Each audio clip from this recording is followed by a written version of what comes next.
So I had the fortunate opportunity to shoot to PA a music video.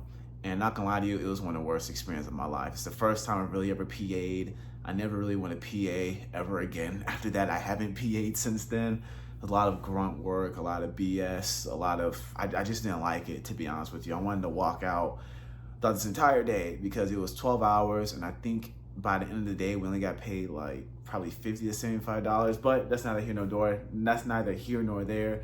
Not gonna talk about the company who I did it with either. Hold on, I think it's a little bit uneven. Okay, cool.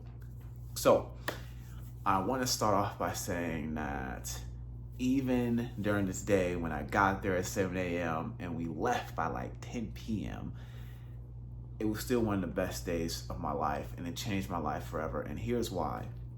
I had a great opportunity to sit with the executive producer of this music video. Now, he wasn't funding it or anything, but he was just in charge of making everything happen. And this guy had made films before. He had made a lot of films before, like feature narrative films. So I had the fortunate opportunity to talk to him. He was very open, very nice guy. And I know that he does this full time.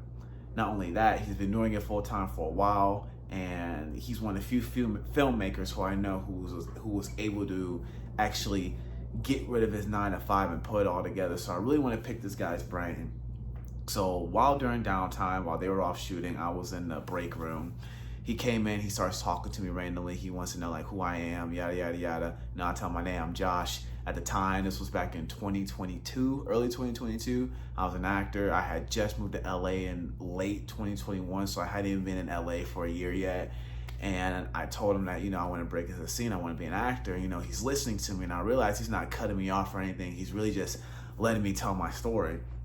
So then after I finally get done rambling, he says, Josh, if you want to break in as an actor in this industry, you have to prove that you can bring in an audience, and you have to prove that you can bring in money.